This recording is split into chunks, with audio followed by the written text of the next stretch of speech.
Malam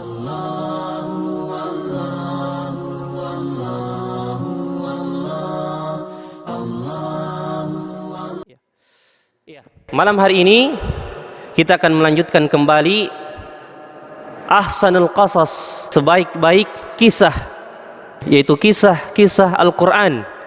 Di antaranya yang paling menakjubkan dan banyak mengambil pelajaran di dalamnya adalah kisah Nabi Yusuf alaihi salam, di mana Allah Subhanahu wa taala mengatakan kepada nabinya sallallahu alaihi wasallam, "Nahnu naqussu 'alaika ahsanal qasas bima auhayna ilaika hadzal Qur'an wa in kunta min qablihi laminal ghafilin." Kami akan menceritakan kepadamu wahai Muhammad kisah yang paling baik dengan mewahyukan Al-Quran ini kepadamu, dan sesungguhnya engkau sebelum itu termasuk orang-orang yang tidak mengetahui. Maka pada pertemuan yang lalu kita sudah mulai masuk pada awal-awal kisah ya dari Nabi Allah Subhanahu wa taala yang mulia ini. Anak dari Nabi mulia, cucu daripada Nabi yang mulia, dan cucu daripada kekasih Allah Subhanahu wa taala Nabi Ibrahim alaihissalam. Jadi Nabi Yusuf bin Yaqub bin Ishaq bin Ibrahim alaihimussalatu wassalam, ya, silsilah keturunan Nabi yang mulia, yang dimuliakan oleh Allah Subhanahu wa taala. Pada pertemuan yang lalu kita sudah menyebutkan awal kisah yang mulia ini, di mana diawali dengan muqaddimah yang sangat indah ketika Allah Subhanahu wa taala membuat seorang Yusuf kecil yang masih berumur kurang lebih 7 tahun pada saat itu bermimpi, di mana Allah Subhanahu wa taala mengabadikan kisahnya di awal surah Yusuf. Allah Subhanahu wa taala mengatakan, "A'udzubillahi minasyaitonir rajim. Idz qala Yusufu li abihi, ya abati inni ra'aitu ahada 'asyara kawkaban wasyamsa wal qamara ra'aituhum li sajidin." Wahai bapakku, sesungguhnya aku melihat 11 bintang, bulan, matahari, semuanya tunduk dan sujud kepadaku. Dan Nabi Yaqub alaihissalam ketika membaca apa yang terjadi pada anaknya Nabi Yusuf alaihissalam ini, memahami bahwasanya ini bukan mimpi yang biasa-biasa saja. Anaknya ini akan memiliki kedudukan dan akan menjadi orang yang besar di masa yang akan datang. Oleh sebab itu Nabi Yaqub ketika mendengarkan kisah ini dari anaknya Nabi Yusuf alaihissalam langsung memesankan, "Ya bunayyah, la taqsus ru'yaka ala ikhwatika fayakidu laka kaida." Wahai anakku yang tercinta, hubungan timbal balik antara seorang ayah dan anak yang penuh dengan kasih sayang, yang dimana naluri kebapaannya Nabi Yaqub alaihissalam nampak jelas ketika menasihati anaknya Nabi Yusuf ketika mendengarkan mimpi tersebut. Ya, apa kata Nabi Yaqub alaihissalam? "Ya bunayya, wahai anakku yang tercinta, la taqsus ru'yaka ala ikhwatika fayakidu laka kaida." Jangan engkau menceritakan mimpi ini kepada saudara-saudaramu, karena jika dia mengetahui bahwasanya engkau bermimpi seperti itu, boleh jadi dia hasad dengan mimpi yang engkau ceritakan itu, yang mereka ketahui itu, dan mereka akan membuat tipu daya dan makar kepadamu. Lalu Nabi Yaqub mengatakan, "Inna syaitana lil insani aduun mubin." Ya, sesungguhnya syaitan ya bagi manusia itu adalah musuh yang sangat jelas. Di sini kita sudah sebutkan pelajaran besar dari ayat ini, bahwasanya Nabi kita Muhammad sallallahu alaihi wasallam mengatakan, "Ista'inu biinjahi umurin bikitman," atau kama qala alaihi salatu wassalam, sembunyikanlah nikmat yang engkau telah dapatkan dari Allah Subhanahu wa taala, fa inna kulladzi ni'matin mahsud, karena sesungguhnya setiap yang mendapatkan nikmat itu pasti ada saja orang yang hasad dan iri kepadanya. Ya, maka kita sudah sebutkan bahwasanya hendaknya ketika mendapatkan nikmat dari Allah Subhanahu wa taala, kalau bisa hanya kita saja, diri kita saja mengetahui dengan Allah Subhanahu wa taala. Atau istri kita mungkin yang mungkin tidak bisa pisah dengan kita, atau tidak selalu bermuamalah dengan kita 24 jam. Selain itu sampai karib kerabat tidak usah kita ceritakan ketika mendapatkan sebuah nikmat. Karena coba kita lihat, yang hasad kepada Nabi Yusuf ini karena mengetahui bahwasanya Nabi Yusuf memiliki perhatian lebih dari bapaknya adalah siapa? Saudara-saudaranya sendiri. Maka ulama kita mengambil pelajaran di sini bahwasanya jangan kita ceritakan nikmat yang kita telah dapatkan sebisa mungkin kepada manusia. Kecuali mungkin kita ditanya, sampai pun kita ditanya bagaimana keadaan sekarang, kita mengatakan saja alhamdulillah dengan segala nikmat dari Allah. Cukup begitu saja. Tidak usah kita mengatakan alhamdulillah baru kemarin beli mobil baru misalnya. Ya baru kemarin beli HP baru misalnya. Karena Nabi mengatakan fa inna kulladzi ni'matin mahsud. Sesungguhnya pemilik nikmat itu ada saja orang yang hasad dan tidak suka kepadanya. Sampai karib kerabat, sampai di kalangan keluarga ada saja mungkin orang yang tidak menyukai kalau kita mendapatkan kebaikan. Maka hendaknya, kata Nabi sallallahu alaihi wasallam, sembunyikanlah nikmat itu. Jamaah yang dimuliakan oleh Allah. Kemudian ketika Nabi Yakub alaihissalam mengetahui bahwasanya anaknya ini akan menjadi orang yang besar di kemudian hari dengan mimpi yang beliau baca dari anaknya ini, maka Nabi Yakub memesankan kepada Nabi Yusuf alaihissalam jangan dia ceritakan nikmat itu kepada saudara-saudaranya, karena boleh jadi saudara-saudaranya tersebut akan membuat tipu daya makar kepadanya. Dan di sini kita lihat bagaimana Nabi Yakub setelah itu, jamaah sekalian, tidak membiarkan anaknya berlarut-larut dalam pikiran tersebut.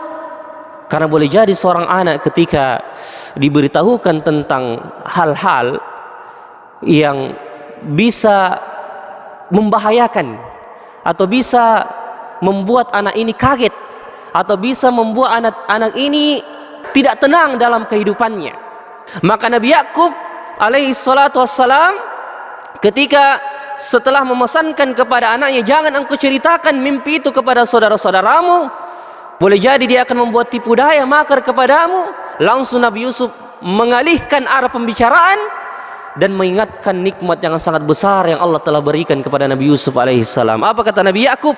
Wa kadzalika yajtabika rabbuka wa yu'allimuka min ta'wilil ahadits. Demikianlah Tuhanmu telah memilihmu. Di sini Allah Subhanahu wa taala mengatakan demikianlah Tuhanmu telah memilihmu menjadi hamba-hambanya yang dipilih oleh Allah Subhanahu wa taala dan mengajarkan kepadamu sebagian dari tafsir mimpi itu dan menyempurnakan nikmatnya kepadamu dan kepada keluarga Nabi Yakub alaihi salatu wassalam. Subhanallah, di sini pelajaran besar ya mas sekalian, bagaimana seorang bapak selalu memasukkan rasa optimis di dalam hati anaknya semenjak dia kecil, agar ruh optimis, percaya diri sudah tertanam pada diri anak sejak dia kecil. Tanamkan selalu rasa optimis ketika dia mengerjakan sesuatu, ketika dia menghadapi sesuatu, katakan kepadanya, nak, insya Allah kita pasti bisa. Ya nak, insya Allah kita pasti sukses. Nak, insya Allah kita pasti bisa kerjakan ini pekerjaan. Tanamkan selalu rasa optimis.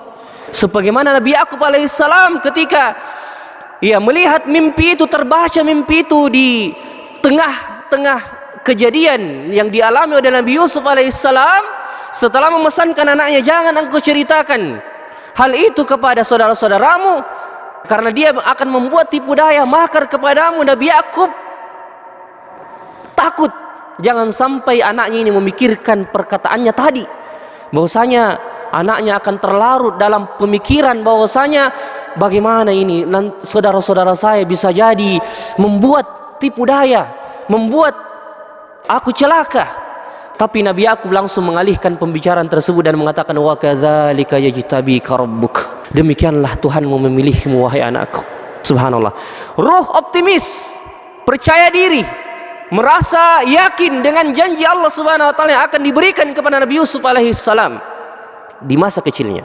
Oleh sebab itu di sini ulama kita mengatakan, di mana ulama kita memberikan pelajaran, wa nabiyuna sallallahu alaihi wasallam kana yasluku hadzal maslak at-tarbawi al-muhim. Dan Nabi kita Muhammad sallallahu alaihi wasallam memilih dan selalu mentarbiyah dan mendidik sahabatnya dengan metode ini, masukkan rasa optimis dan rasa percaya dan rasa yakin akan pertolongan dan janji Allah Subhanahu wa taala kepada orang-orang beriman. Bahwasanya orang-orang beriman itu akan selalu ditolong oleh Allah Subhanahu wa taala. Dan orang-orang yang beriman, orang-orang yang berbuat baik, mereka adalah orang-orang pilihan Allah Subhanahu wa taala dan akan diberikan nikmat itu kepada Allah Subhanahu wa taala. Istifa, pemilihan. Dan ketika Nabi sallallahu alaihi wasallam di beberapa momen, di antaranya pada peristiwa Sulhul Hudaybiyah, peristiwa perjanjian Hudaybiyah, di mana pada saat itu ishtaddal amr ala sahaba ridwanullahi alaihim, ada sedikit ketegangan antara pihak sahabat dengan pihak kaum musyrikin dalam membuat perjanjian Hudaybiyah tersebut.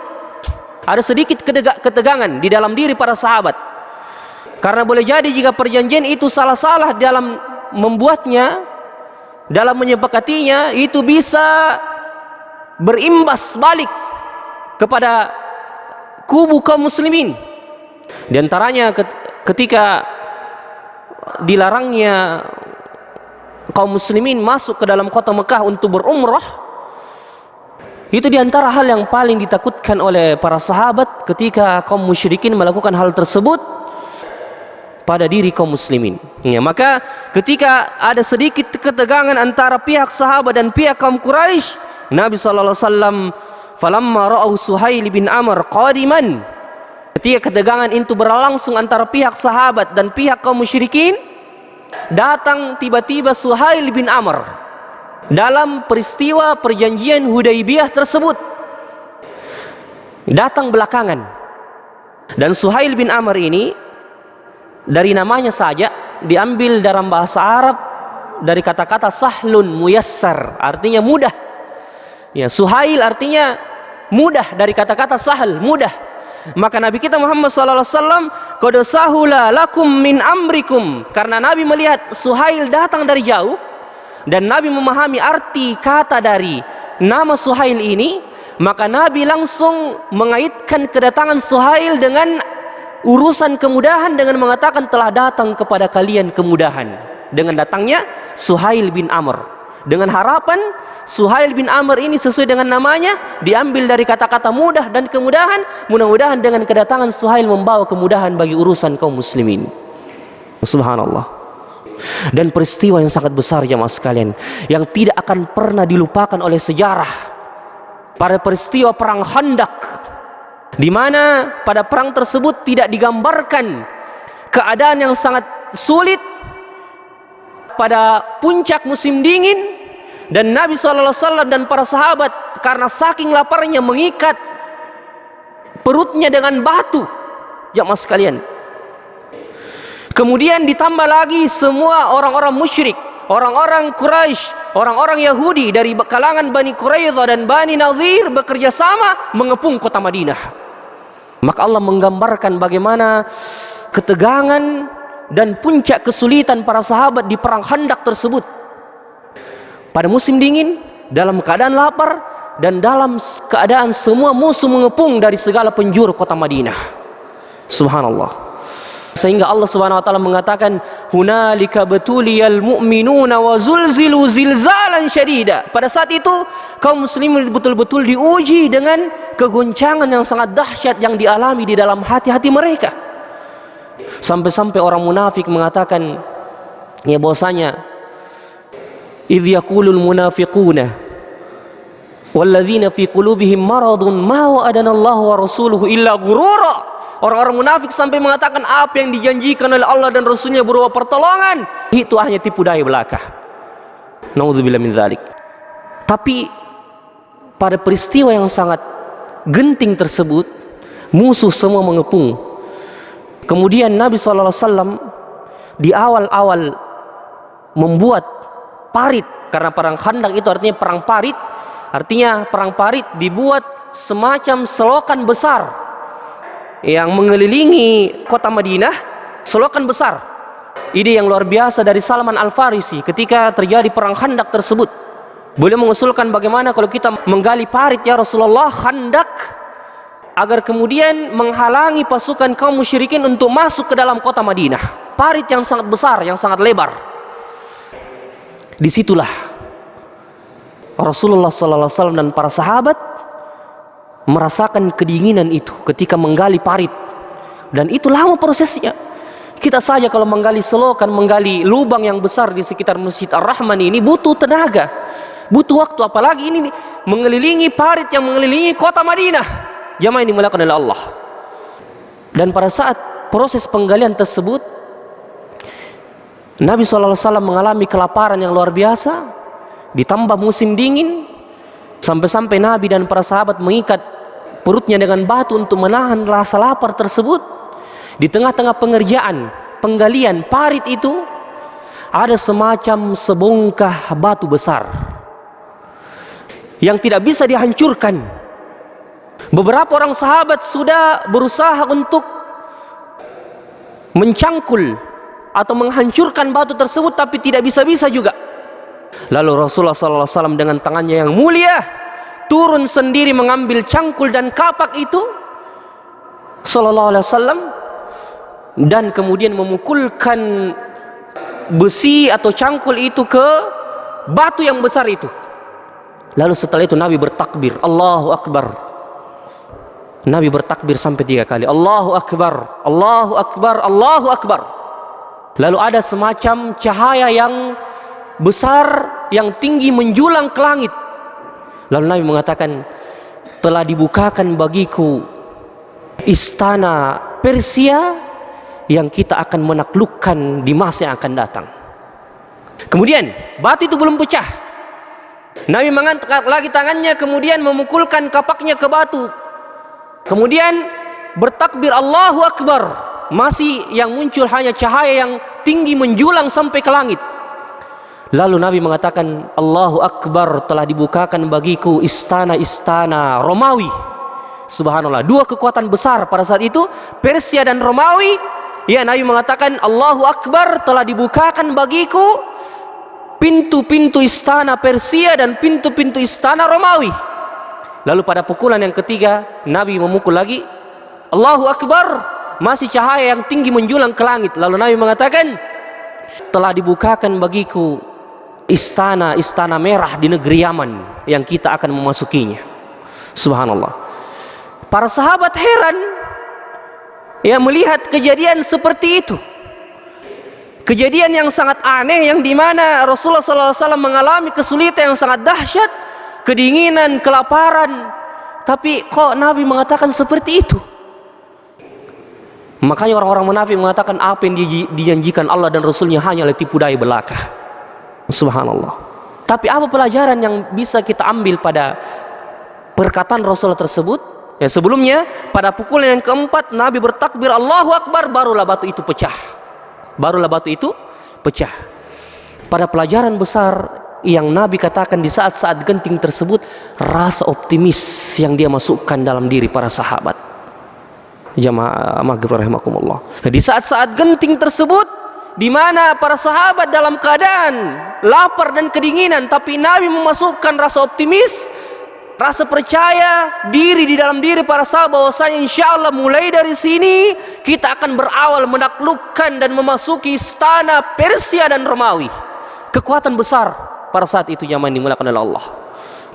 Maka pada saat momen peristiwa itu, disitulah Allah mengatakan di ayat konteks peristiwa perang Ahzab, perang Khandaq tersebut, barulah di situ ada ayat yang mengatakan laqad kana lakum fi rasulillahi, lanjutannya apa?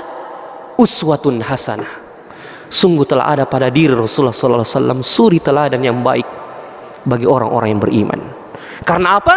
Peristiwa itu mengajarkan bagaimana Rasulullah mencontohkan rasa optimis di dalam diri para sahabat, bahwasanya bagaimanapun gentingnya urusan, bagaimanapun susahnya urusan, pasti Allah akan berikan jalan keluar. Inna ma'al usri yusra, inna ma'al usri yusra. Tidak akan berlama-lama kesusahan itu, tidak akan selama-lamanya kesusahan itu, pasti akan berlalu.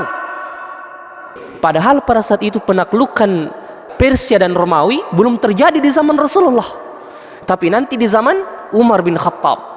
Tapi beginilah Rasulullah SAW mendidik dan mentarbiah para sahabat di saat-saat genting, bagaimana mereka tetap berprasangka baik dan memasukkan rasa optimis dan percaya akan janji Allah Subhanahu wa taala. Ya, subhanallah. Makanya di ayat tersebut Allah menceritakan, walamma ra'aul mu'minuna al-ahzama qalu hadza ma wa'adana Allah wa rasuluhu wa sadaqallah wa rasuluhu, dan telah benar janji Allah Subhanahu wa taala dan rasulnya. Jamaah yang dimuliakan oleh Allah. Dan semenjak peristiwa perang Khandaq tersebut, di perang-perang yang lain Nabi sallallahu alaihi wasallam selalu dimenangkan oleh Allah. Selalu menang. Dimenangkan oleh Allah Subhanahu wa taala. Ya, maka ini jemaah sekalian, mohon maaf jika saya terlalu panjang dalam poin ini, karena ini sangat penting di dalam kehidupan kita. Ya, bagaimana ketika mengalami selalu kesulitan, puncak-puncak kesusahan, yakinlah bahwasanya kesusahan itu semakin bertambah, maka semakin dekat jalan keluar yang akan diberikan oleh Allah Subhanahu wa taala. Wa kadzalika yajtabika rabbuka wa yu'allimuka min ta'wilil ahadits wa yutimmu ni'matahu 'alaika wa ala ali Yaqub kama atammaha.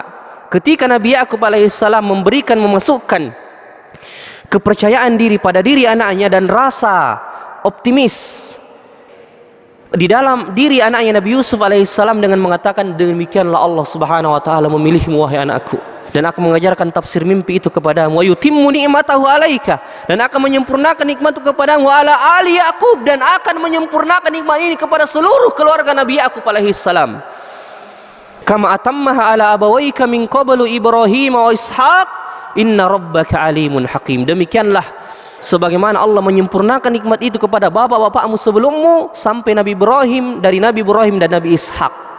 Di sini ada pelajaran jamaah sekalian, bagaimana kita mengingatkan selalu anak kita dengan kata-kata seperti ini. Semisal ini, nak, kalau kau berhasil nak, insya Allah kamu juga bawa nama baik keluarga kita. Kalau kamu sukses, kalau kamu berhasil menjadi orang besar, maka ini juga akan membawa nama baik keluargamu. Itu kita pesankan kepada anak kita ketika akan merantau jauh, misalnya pergi kuliah, meninggalkan kampung halaman. Itu kita pesankan kepadanya, nak, belajar ke baik-baik. Insya Allah kalau ranking kita, kalau berhasil kita, insya Allah kenikmatannya, kebahagiaannya juga dirasakan oleh orang tuamu, nenekmu juga, dan keluarga besar kita. Tapi kapan kamu rusak, nak? Rusak semua keturunan kita. Nenekmu, bapakmu, nama baiknya bapakmu, nama baiknya kakekmu, rusak semua.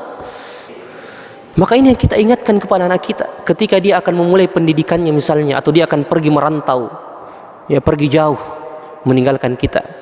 Itu kita pesankan kepadanya agar itu kemudian selalu diingat bahwasanya kalau saya baik, baik juga namanya orang tuaku. Tapi kalau saya jelek, rusak nama orang tua dan keluarga aku.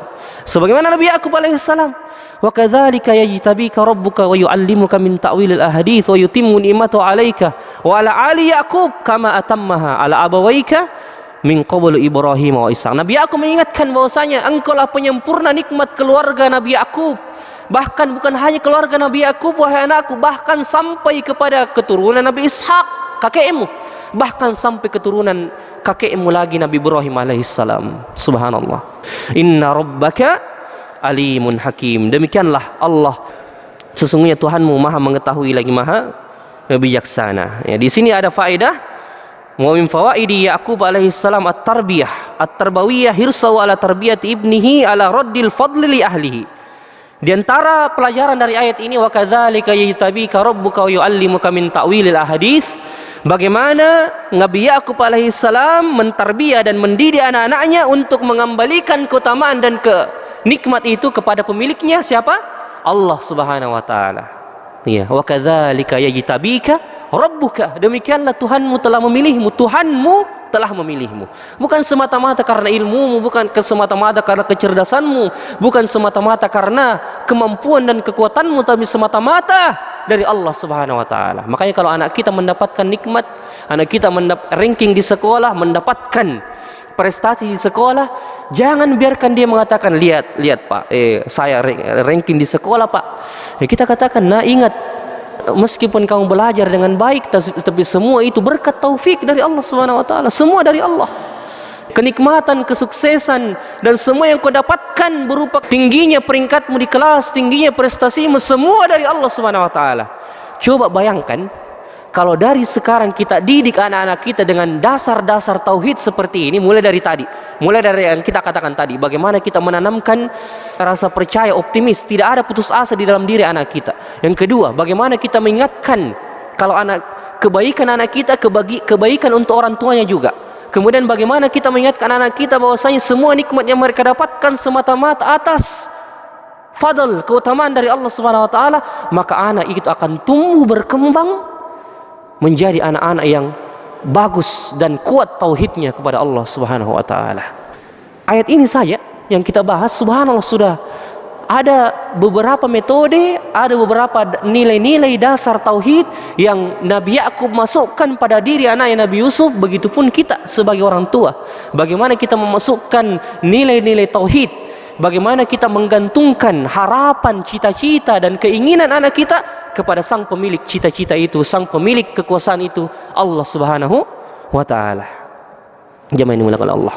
Ditambah lagi Nabi Yakub mengatakan, inna rabbaka alimun hakim, sesungguhnya Tuhanmu maha mengetahui lagi maha bijaksana. Kata Syekh, minal fawaidi tarbawiyah qaulu Yaqub alaihi salam libnihi ba'da an bayyana lahu fadlullahi alaihi bistifaihi lahu wa ta'limihi ta'wilil ahadits wa itmamu ni'matihi alaihi. Di antara faedah yang kita bisa ambil dari tarbiyah, didikan Nabi Yakub pada Nabi Yakub alaihissalam pada ayat ini, pada diri Nabi Yusuf alaihissalam pada ayat ini, bagaimana Nabi Yakub alaihissalam menanamkan nilai-nilai asmaul husna di dalam diri anaknya Nabi Yusuf alaihissalam. Inna rabbaka, sesungguhnya Tuhanmu maha mengetahui lagi maha bijaksana. Ya, maka sejak dini juga bagaimana kita seorang bapak mengajarkan anak kita nama-nama Allah Subhanahu wa taala, sehingga itu berpengaruh pada diri dan kepribadiannya. Contoh kecil, anggaplah kita ajarkan anak kita nama Allah Subhanahu wa taala Ar-Rahman misalnya, Ar-Rahim, bahwasanya Allah itu maha pengasih lagi maha penyayang. Kalau Allah saja maha pengasih, maha penyayang, kita manusia harus lebih penyayang lagi kepada makhluknya, kepada sesama manusia. Jangan sakiti teman-teman tak. Jangan sakiti. Jangan suka bully orang, jangan suka kelabui orang, jangan suka sakiti teman tak, karena Allah itu Ar-Rahman, maha penyayang, maha pengasih. Bagaimana Allah mau sayang kita kalau kita tidak sayang sama teman tak? Begitu tarbiyah kita kepada anak-anak kita, subhanallah. Kalau begini kita didik anak kita sejak kecil, anak kita akan tumbuh dengan sifat-sifat yang mulia yang Allah Subhanahu wa taala masukkan di dalam dirinya. Kita ajarkan misalnya nama Allah Ar-Raqib, maha mengawasi. Ingat kina, bagaimanapun pintar tak menyontek, bagaimanapun pintar tak cari jawaban, bagaimanapun pintar tak cari cara supaya kelabui guru tak, supaya kelasi di kelas, tapi ingat, Allah lihat kina, Allah awasi di setiap keadaan tak. Bapak memang tidak lihat, ibu memang tidak lihat, tapi ingat Allah yang mengawasi. Subhanallah. Sebagaimana kisah di zaman Umar, ketika dua orang ibu dan anak ingin mencampur air dengan susu. Ketika banyak pedagang di kota Madinah berbuat curang dengan menjual susu murah karena susu itu telah dicampur dengan air. Maka sampai kabar ini kepada Umar bin Khattab radhiyallahu taala anhu. Maka akhirnya Umar memutuskan untuk patroli mengelilingi kota Madinah di malam hari. Ketika Umar patroli, dia melihat ada satu rumah dan Umar mendengarkan percakapan antara seorang ibu dengan anak perempuannya. Maka di dalam percakapan tersebut ibu ini mengatakan, nak, kalau kita melihat orang-orang Madinah melakukan perbuatan ini, kita pun semestinya agar susu kita laku juga, kita jual murah, maka kita campur susu ini dengan air. Maka anak ini mengatakan, Bu, ini kan dilarang oleh khalifah, dilarang oleh Khalifah Umar, pemimpin kita Umar. Lalu ibunya mengatakan, Umar tidak akan pernah melihat kita. Lalu apa kata anak ini? Kalau Umar tidak melihat kita, lalu bagaimana dengan Tuhannya Umar? Subhanallah. Bagaimana dengan Tuhannya Umar, wahai ibu? Apakah dia tidak melihat kita? Dengan tidak sengaja Umar mendengarkan percakapan tersebut, maka pada pagi harinya Umar mendatangi rumah tersebut dan langsung membawa anak laki-lakinya juga. Dengan tujuan apa? Langsung dinikahkan dengan anak perempuan tersebut. Subhanallah. Maka ini jemaah sekalian, pengaruh, athar. Bagaimana seseorang itu ketika mendidik anaknya dengan Asmaul Husna, mengajarkan nama-nama Allah Subhanahu wa taala yang mulia, pengaruh nama-nama itu kepada anaknya akan terbawa sampai dia dewasa insyaallah. Jemaah yang dimuliakan oleh Allah. Jemaah yang dimuliakan oleh Allah Subhanahu. Inna rabbaka alimun hakim. Sesungguhnya Tuhanmu Maha mengetahui. Tuhanmu Maha mengetahui bahwasanya engkau akan dipilih menjadi orang-orang yang mulia. Tuhanmu Maha bijaksana dengan mungkin memberikan engkau sedikit cobaan, namun Dia Maha bijaksana menyelamatkan, memberikan engkau yang terbaik dari cobaan-cobaan tersebut. Subhanallah. Jemaah yang dimuliakan oleh Allah. Maka setelah itu barulah Allah mengatakan di ayat yang ke-7, laqad kana fi Yusuf wa ikhwatihi ayatul lis-sailin. Allah Subhanahu wa taala mengatakan, sungguh dalam kisah Yusuf dan saudara-saudaranya terdapat tanda-tanda kekuasaan Allah bagi orang-orang yang bertanya. Orang-orang yang bertanya. Di sini mulailah kisah atau pintu cobaan pertama dimasuki oleh Nabi Yusuf alaihissalam.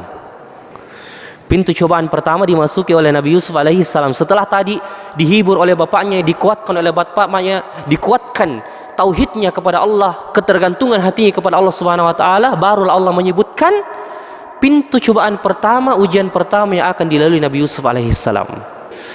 Maka apa kata Allah? Laqad kana fi Yusuf wa ikhwatihi ayatul lis-sailin. Sesungguhnya pada kisah Nabi Yusuf dengan saudara-saudaranya terdapat tanda-tanda kebesaran Allah bagi orang-orang yang bertanya. Maksudnya orang-orang yang bertanya, maksudnya orang-orang yang bertanya dan ingin mengambil pelajaran di dalamnya. Orang-orang yang bertanya yang ingin mengambil nasihat di dalamnya. Sungguh ada pelajaran bagi orang-orang yang bertanya, ingin mengetahui apa sih hikmah dan jalan cerita tersebut. Dia akan mendapati pelajaran yang besar, pelajaran yang banyak bagi orang-orang yang ingin mengetahui kisah Nabi Yusuf dengan saudara-saudaranya tersebut yang bertanya-tanya.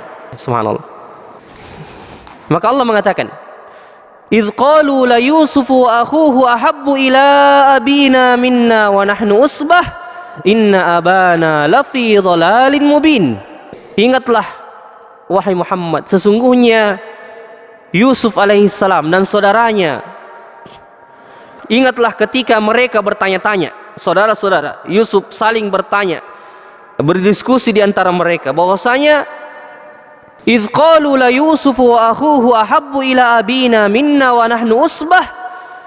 Mereka mengatakan sesungguhnya Yusuf dan saudaranya Bunyamin, saudara kandungnya Bunyamin lebih dicintai oleh bapak kita dibandingkan kita, padahal kita adalah salah satu golongan dan kelompok yang besar.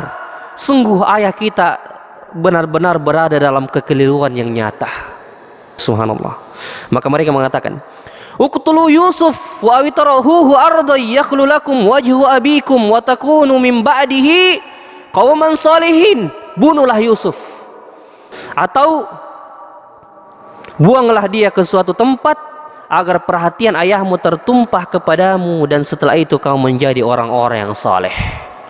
Di sini kata ulama kita, jemaah sekalian yang dimuliakan oleh Allah Subhanahu wa taala, Nabi Yakub alaihissalam setelah melihat kebaikan yang sangat besar pada diri Nabi Yusuf alaihi salatu wassalam, muncul rasa cinta kepada Nabi Yakub alaihissalam kepada anaknya Nabi Yusuf. Dan di sini pelajaran bahwasanya orang itu tidak dicela ketika ada rasa cinta berlebih dengan salah seorang anak-anaknya. Tidak dicela. Kalau ada misalnya anaknya, banyak anaknya, tapi ada salah seorang anaknya yang dia lihat kepribadiannya bagus, bukan sekedar bentuk fisiknya yang dia suka, tapi dari sifat anaknya dia memiliki cinta yang berlebih, maka ini tidak dicela, asalkan dengan syarat jangan dia menampakkan kecintaan berlebih itu di depan anak-anaknya yang lain. Dalam pembagian harta, dalam masalah keadilan, pemberian nafkah harus dia adil. Tapi masalah cinta itu masalah yang Allah Subhanahu wa taala pegang. Sama kalau orang lebih istrinya, 2 istri misalnya, tidak salah kalau salah seorang istrinya dia cintai daripada yang lain. Karena rasa cinta itu tidak bisa dikuasai oleh seseorang, pasti ada salah satu yang lebih dicintai. Ketika Nabi SAW mengatakan, siapakah orang yang paling kucintai ya Rasulullah? Apa kata Rasulullah? Aisyah radhiyallahu taala anha. Jadi orang itu tidak dicela karena rasa cintanya berlebih kepada salah seorang anaknya atau kepada salah seorang istrinya.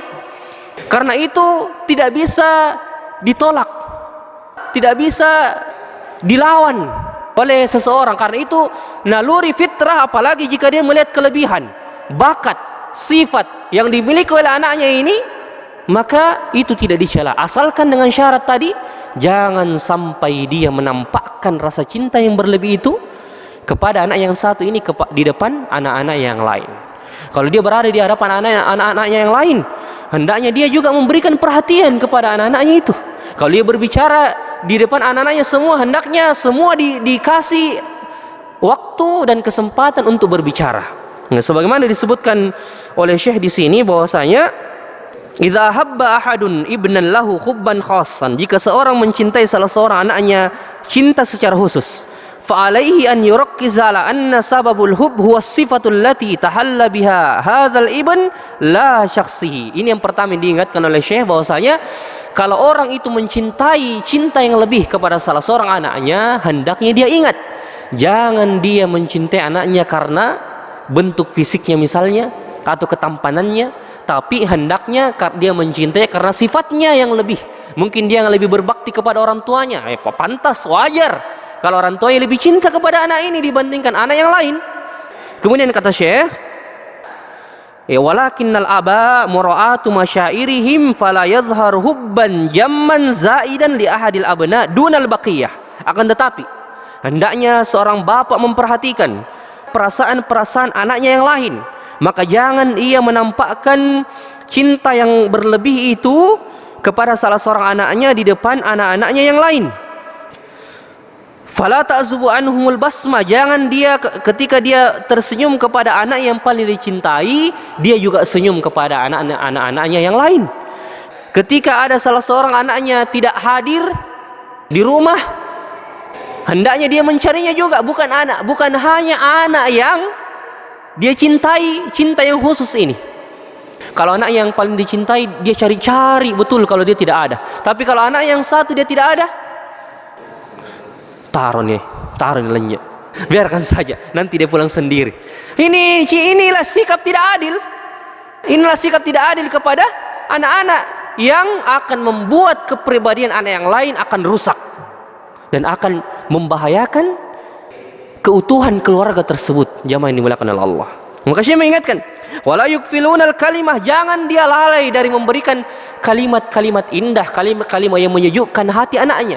Boleh jadi kalau dia berdua-duaan dengan anak yang paling dia cintai, dia memberikan kata-kata yang lebih, kata-kata yang romantis misalnya.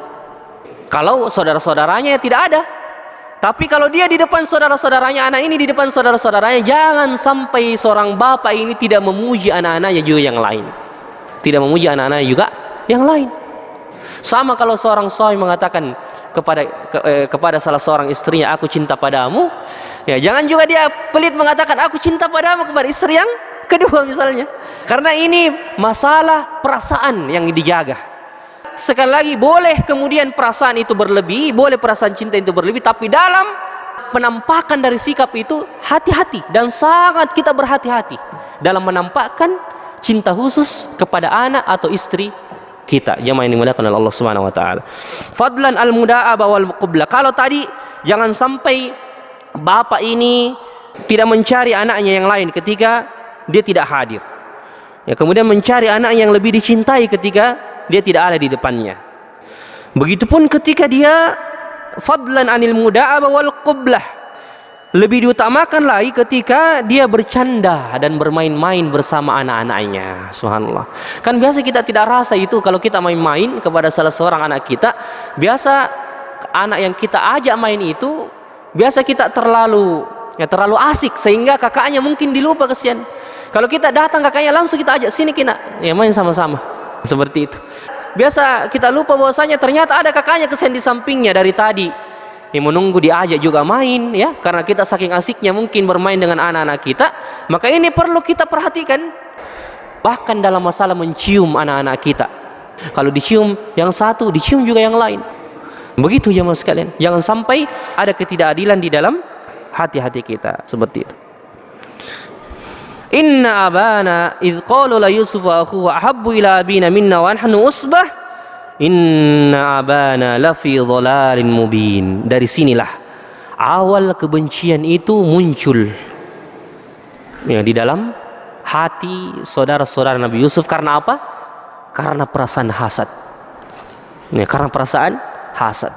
Subhanallah. Makanya ini penyakit hasad ini sangat berbahaya jemaah sekalian bagi diri orang-orang yang beriman. Wa na'udzubillah min dzalik. Makanya ya, hendaknya kita selalu berdoa, Rabbana ighfir lana wa li ikhwanina alladzina sabaquna bil iman wa la taj'al fi qulubina ghillan lil ladzina amanu rabbana innaka ra'ufur rahim. Ya Allah, jangan Engkau masukkan di dalam diri hati kami kedengkian kepada satu orang muslim manapun. Innaka ra'ufur rahim. Engkau Maha melembuti lagi Maha penyayang. Ya, karena hasad, dari hasad inilah akan mengundang dosa-dosa yang lain. Coba kita lihat. Sebagai penutup ini, sebelum kita membahas secara detail di pertemuan yang akan datang insyaallah, coba berawal dari hasad. Saudara-saudara Nabi Yusuf awalnya mengatakan Yusuf lebih dicintai oleh ayah kita dibandingkan kita, padahal kita jumlahnya banyak. Sesungguhnya ayah kita betul-betul berada pada kekeliruan yang nyata. Dosa kedua setelah dia hasad, mengundang dosa kedua apa? Mencela bapak. Dan ini termasuk uququl walidain, termasuk durhaka kepada kedua orang tua. Sudah mengundang dosa kedua. Ketika mereka bersepakat dan bermajelis, bermusyawarah dan mengatakan uqtulu Yusuf, bunuhlah Yusuf, muncul mengundang dosa ketiga, dosa pembunuhan. Meskipun tidak terjadi pembunuhan, ya, cuma mereka membuang saudara yang ke sumur, tapi itu diantara dosa besar juga, menyanyiakan saudara. Bahkan Yusuf yang masih kecil dibuang dengan tidak adanya perasaan di dalam hati mereka. Mereka rela membuang adiknya sendiri yang masih berumur kurang lebih 7 tahun lagi, masa-masa tumbuhnya, berkembangnya, masa lucu-lucunya Yusuf tersebut. Tidak, perasaan hasad membutakan perasaan mereka, padahal mereka adalah anak Nabi, anaknya Nabi Yakub alaihissalam. Tapi begitulah hasad akan menutupi semua kebaikan hati yang akan dilakukan oleh seseorang. Ditambah lagi nanti, mudah-mudahan kita sampai pada ayat ini pekan depan, ketika mereka mengatakan Nabi Yusuf telah dimakan serigala, datang dosa keempat, apa? Berdusta, berbohong. Subhanallah. Ditambah lagi ketika mereka menjual Nabi Yusuf, menjadikan Nabi Allah menjadi budak. Apakah ini bukan dosa besar ya mas sekalian? Maka sekali lagi berawal dari apa? Berawal daripada hasad. Maka hati-hati terhadap hasad. Iblis dikeluarkan dari surga gara-gara apa? Hasad. Awalnya dari hasad, kemudian sombong. Ya, maka kita harus berhati-hati. Makanya Allah mengatakan wa min syarri hasidin idza hasad. Kita berlindung kepada Allah dari keburukan orang-orang yang hasad apabila dia hasad. Subhanallah. Maka jemaah sekalian yang dimuliakan oleh Allah, ini pelajaran yang bisa kita ambil, baru 3 ayat. Insyaallah pada pertemuan yang akan datang. Ya, tidak mengapa saya memilih seperti ini, tidak mengapa sedikit-sedikit kita bahas, tapi banyak pelajaran bisa kita gali lebih luas, lebih dalam kisah. Karena ini merupakan, Allah mengatakan ahsanal qasas, sebaik-baik kisah.